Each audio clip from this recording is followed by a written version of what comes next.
Welcome to the Harmony of Interest Book Talks, where we explore ideas that shape our world.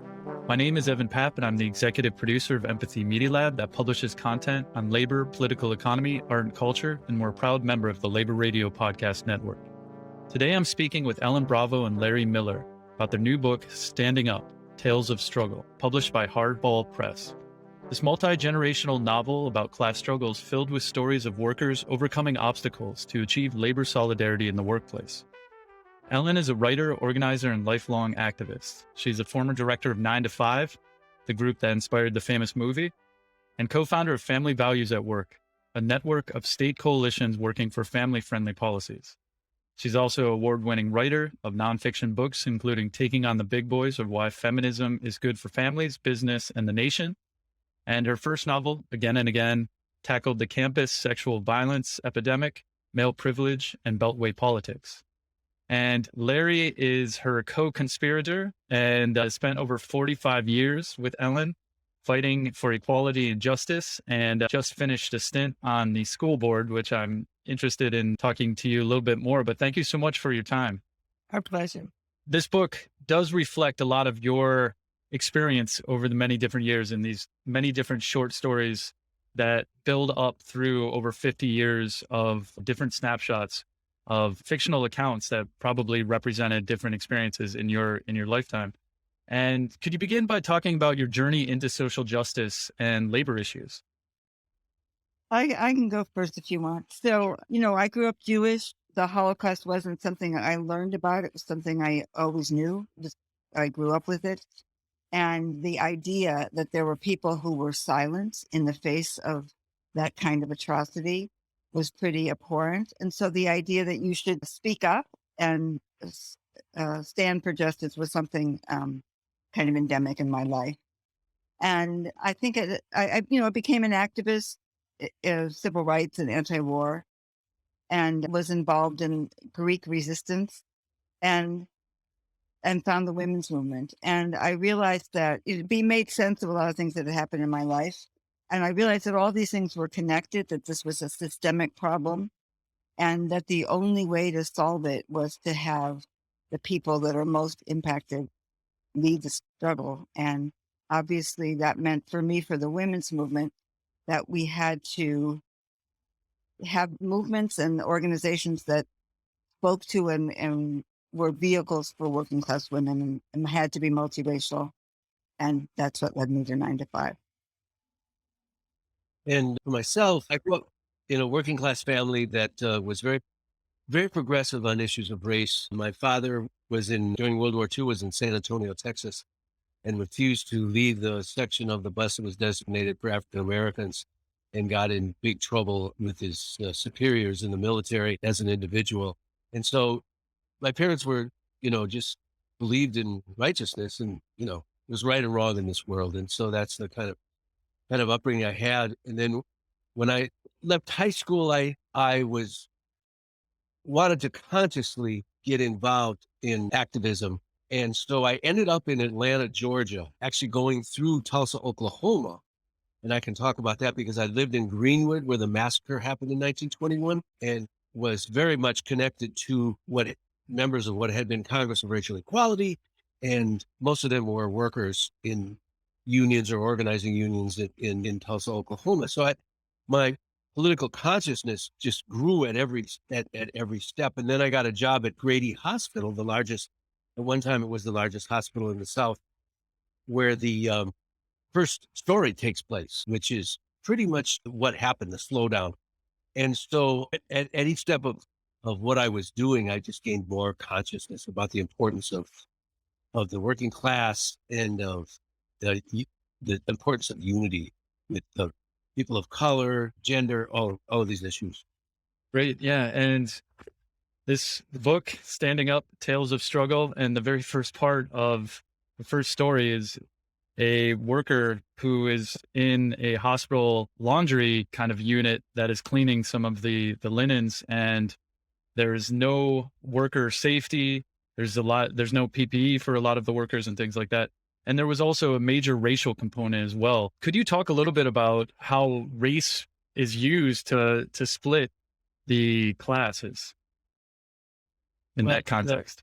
we tried to give the example of what actually happened though when Nick was at the in the laundry. The white boss tried to talk to him about and tried to separate him from the black workers, and that was not going to happen. And you can see where if you have a workplace that is divided and racially divided, it hurts everybody. It doesn't just hurt the workers of color, it hurts the white workers also. Racism is not good for anyone. And if we're really going to come together in this country, we this issue of race has to be central and has to be tackled centrally. And so we try to address it in different ways in the book. There were actual ways that we confronted racism and issues of race, both within changing ourselves and being self-critical, but also in trying to unite as many people as possible. Thank you. And Ellen, why did you want to write this book?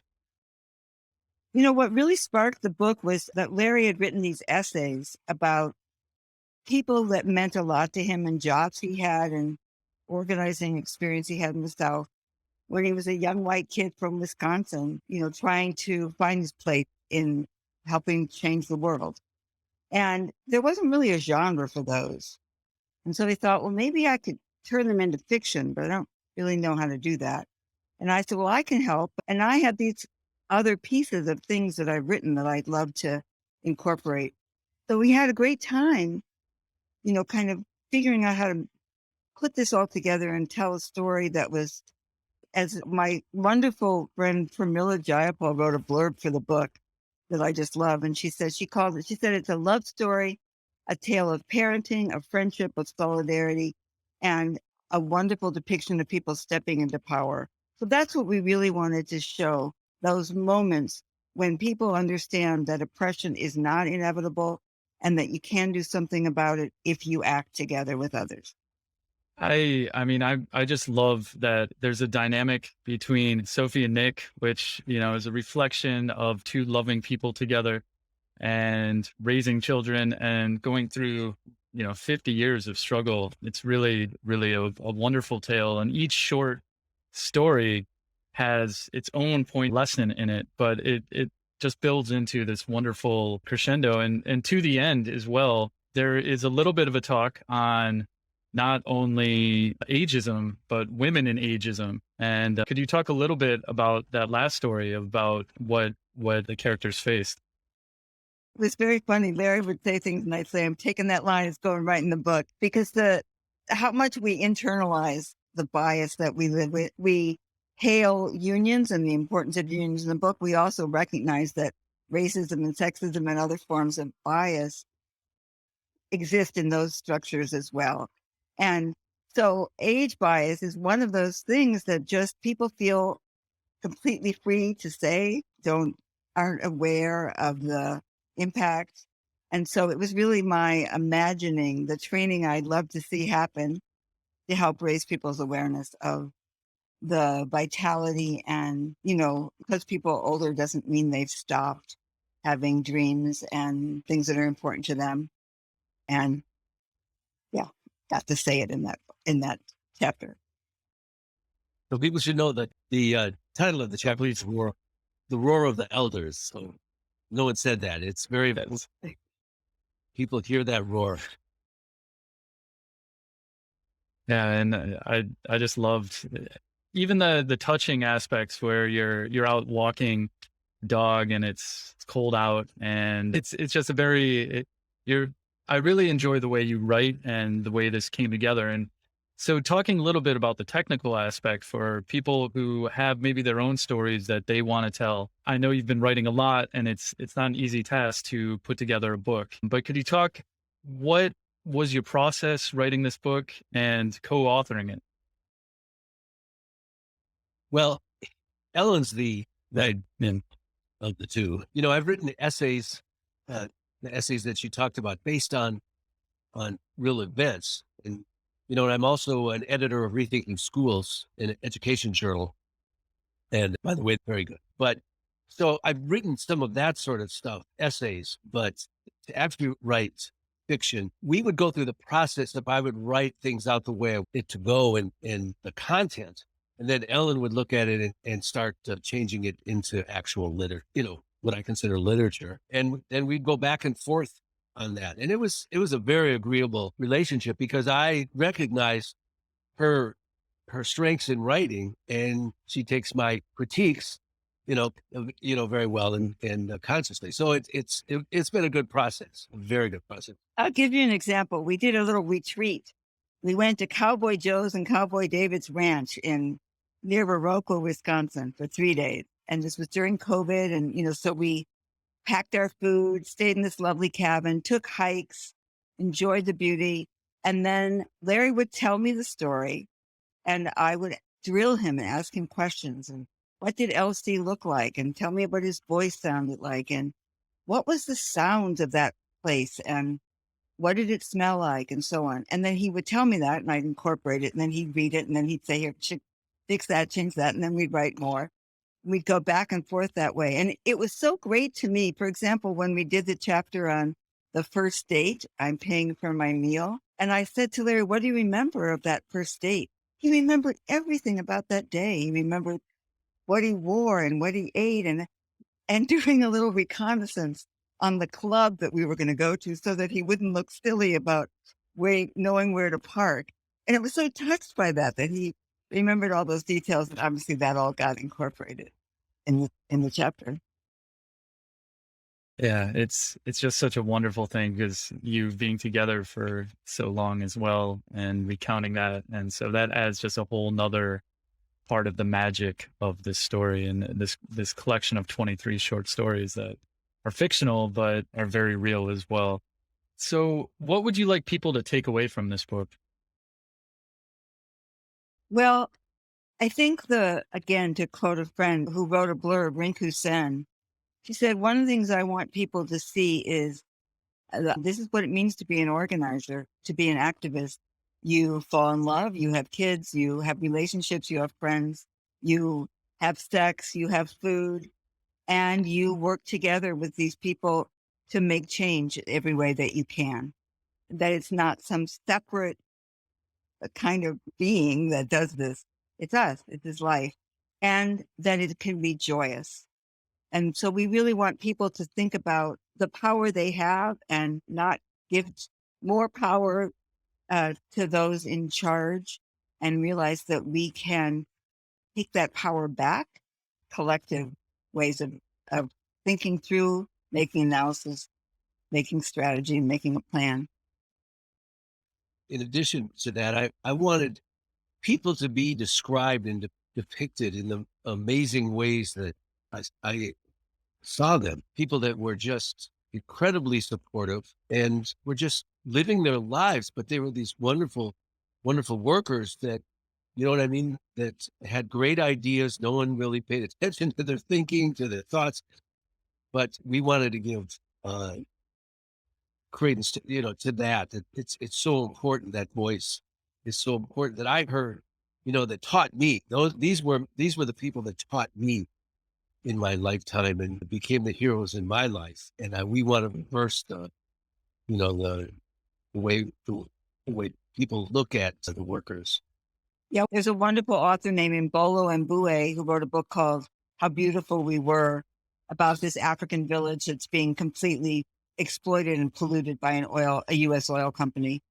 And the phrase she uses about the people who live in that village are the deliberately unheard.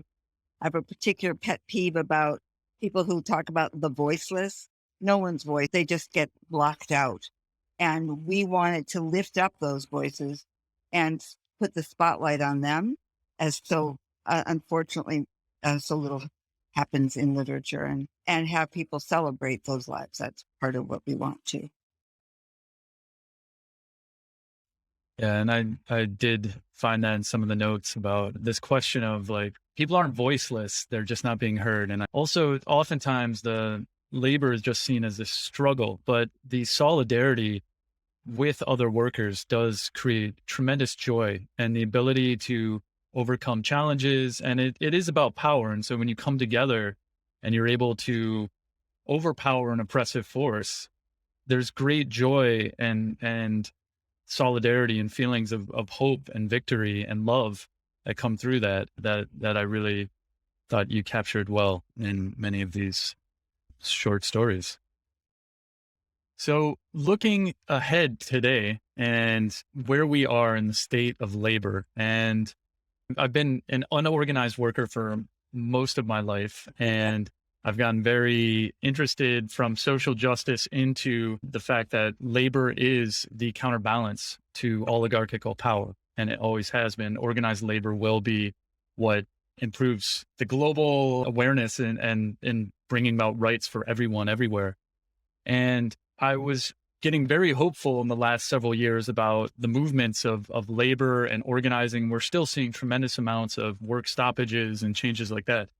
But I'm also really concerned that COVID in a way has set back a lot of labor organizing by continuing to fragment workplace, creating different tiers of workers where some workers have to be behind a mask all day. But then if I'm going out to eat, I can take it right off after I sit at my table. Things like the greatest transfer of wealth that has ever occurred in the history of the world has just happened over the last 2 years. And then algorithmic management and some of these other things going on. But I guess where do you find kind of hope and opportunity in today's labor organizing?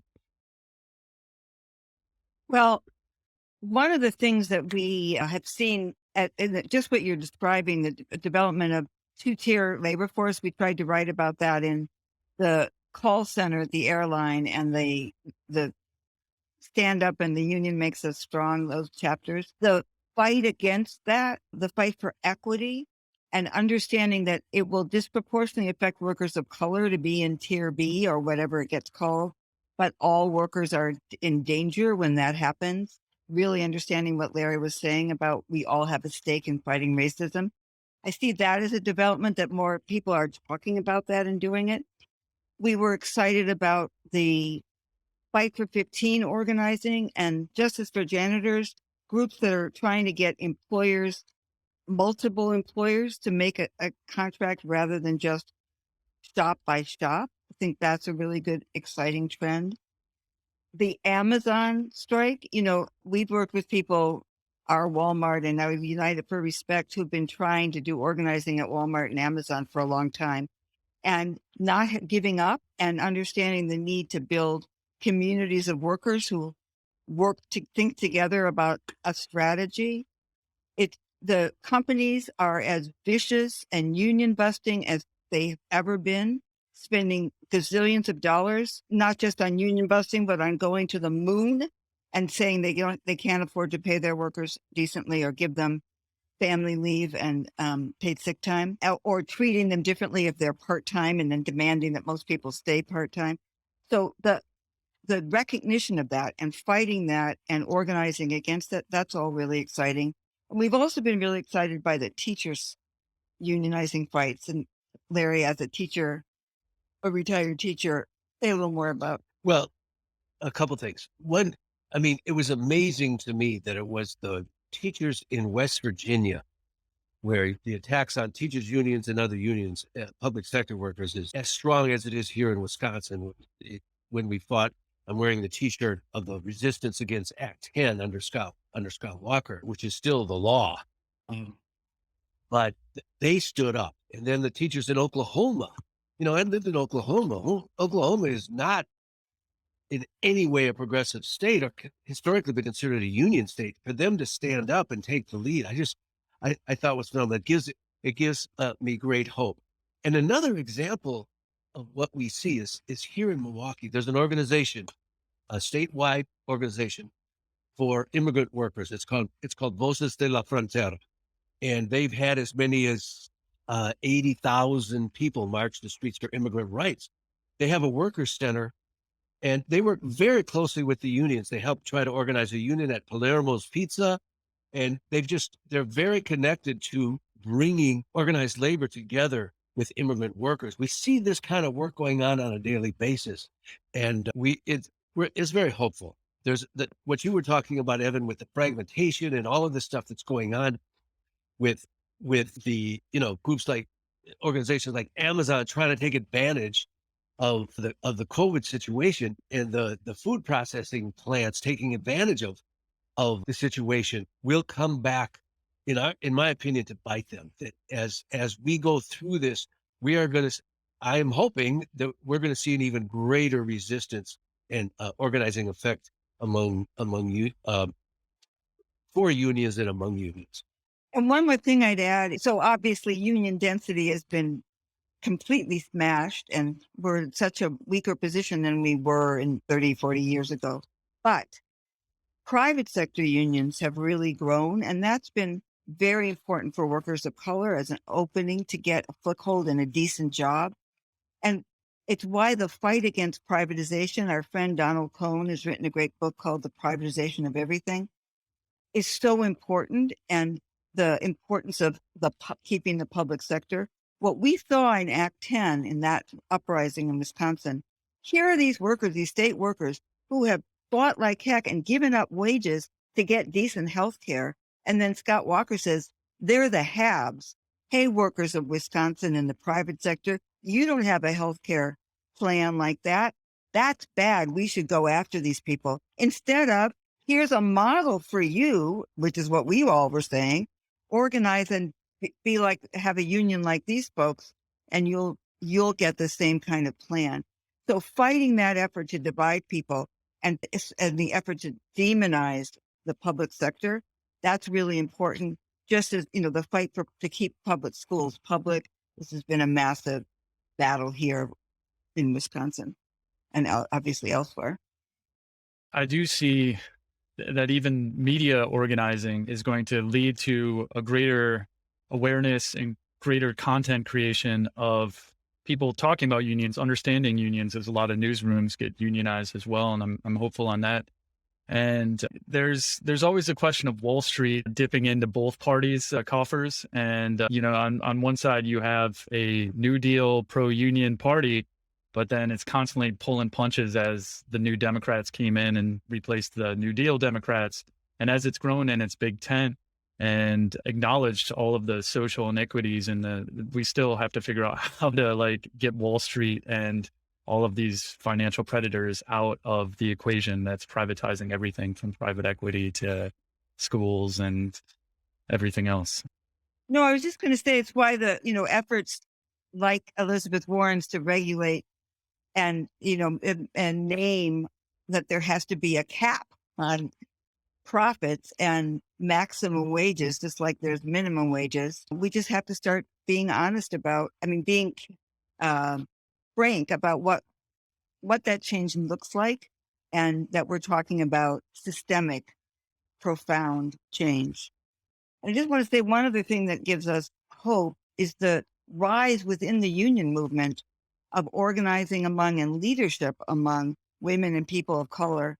The fact that that Liz Shuler's the head of the AFL, and Mary Kay Henry's the head of SEIU, that we have a Black woman as the head of the NEA, that we have much more concentration among low-wage workers as organizing opportunities. Those are all good things. And that unions are trying more and more to have frank conversations about what unity among members means and why that has to include dealing with things like racism and sexism and homophobia. So we're hopeful in that sense as well. In looking at the huge number of problems facing us in this country, in the labor movement and in working class communities, really what we're trying to do is just give examples of where people have stood up and realized, I have the power. This is not going to be given to me. It's not going to be requested to me. I have to seize the time and stand up to power. And having seen it, resistance happen around the country in so many different ways, it's just, fills me with joy. And I think we're going to continue to see it.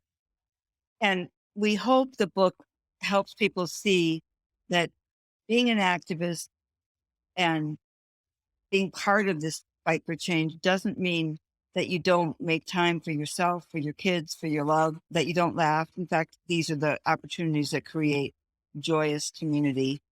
And we applaud all the people that are part of it and are inspired by them and hope to see it continue to grow. And Thank you so much for writing this wonderful book that's very inspiring as well. And I think everyone needs to buy a copy of Standing Up, Tales of Struggle.